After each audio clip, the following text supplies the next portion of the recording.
5ই August 2024 March two Dhaka. স্বাধীন বাংলাদেশের ইতিহাসে এক অবিস্মরণীয় দিন। ফ্যাসিস্ট শেখ হাসিনার দানবীয় শাসন ব্যবস্থা এবং দাম্ভিকতার পতন।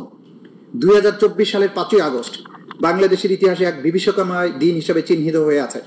ফ্যাসিবাদী শেখ হাসিনার পতনের দিনে যখন লাখো জনতা মার্চ টু ঢাকা আন্দোলনের মাধ্যমে রাস্তায় নেমে আসে, তখন সরকারের দমন পীড়নের নিষ্ঠুরতা চূড়ান্ত সীমায় পৌঁছায়।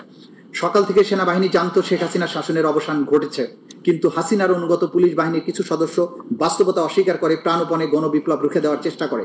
শহরের বিভিন্ন প্রবেশপথে কেন্দ্রস্থলে পুলিশের আর্মড ইউনিট, আনসার সদস্য, ছাত্র, সাধারণ মানুষকে লক্ষ্য করে নির্বিচারে প্রাণঘাতী রাইফেল এবং শটগানের গুলি ছোড়ে।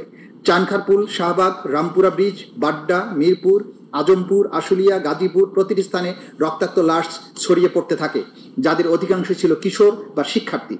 রাজধানীর চানখারপুলে গুলিতে 6 জন ছাত্র জনতা শহীদ হন। আশুলিয়াতে পুলিশের ভয়াবহতা চরমে পৌঁছে। এখানে বহু সংখ্যক নিরীহ নিরস্ত্র মানুষকে হত্যা করা হয়। এর মধ্যে 6 জনকে, যাদের মধ্যে একজন জীবিত ছিল, পরবর্তীতে লাশ পুড়িয়ে দিয়ে পৈশাচিকতার চরম দৃষ্টান্ত স্থাপন করে। ওয়ালটন আবারও মিলিনিয়ার অফারে ওয়ালটন ফ্রিজ কিনে আপনিও হয়ে যেতে পারেন মিলিয়নিয়ার। মিলিনিয়ার ছড়াছড়ি দেশ জুড়ে, এটা শুধু ওয়ালটনই পারে। গাজীপুরের এক রিকশা চালককে খুব কাছ থেকে গুলি করে হত্যা করে মরদেহে গুম করে ফেলা হয়। আশুলিয়ায় 16 বছর বয়সী এক কিশোরকে গুলি করে চিরতরে ভঙ্গ করা হয়। এমনকি 12-14 বছরের কিশোরদের দেহ ছিল পুলিশের লক্ষ্যবস্তু, যাদের শরীর ঝাঁঝরা হয়ে যায় শটগানের পিলেটে। প্রত্যক্ষদর্শীরা জানিয়েছেন, পুলিশ কারো পরিচয় না জেনেই, কোনো হুমকি ছাড়াই যাকে দেখেছে তাকেই গুলি করেছে, যেন শহর জুড়ে বুলেটের বৃষ্টি চলছিল। মর্মান্তিকভাবে কিছু এলাকায় পুলিশ গুলিবিদ্ধ মরদেহ পুলিশ ভ্যানে উঠিয়ে আগুন লাগিয়ে পুড়িয়ে ফেলে। এমন বিভৎস পরিস্থিতি তৈরি করে যাতে জনগণ ভেবে নেয় এই প্রাণহানির জন্য দায়ী তারাই, যারা প্রতিবাদ করেছিল। 5ই আগস্ট ছিল মুক্তির সূচনা, কিন্তু সেই দিনটি রঙিন হওয়ার বদলে রঞ্জিত হয়েছিল রক্তে।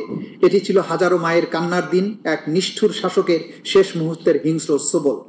এই দিন সারা দেশে স্বৈরাচারী শেখ হাসিনার নির্দেশে তার অনুগত পুলিশ বাহিনীর কিছু সদস্য, আওয়ামী লীগ, ছাত্রলীগ, আওয়ামী লীগের অঙ্গ সংগঠন সমূহের সশস্ত্র সন্ত্রাসীরা বিভিন্ন শহর এবং অঞ্চলে নিরীহ নিরস্ত্র ছাত্র জনতার উপরে নির্বিচারে হামলা চালালে শত শত মানুষ নিহত হয়, হাজার হাজার মানুষ গুরুতর জখমপ্রাপ্ত হয়।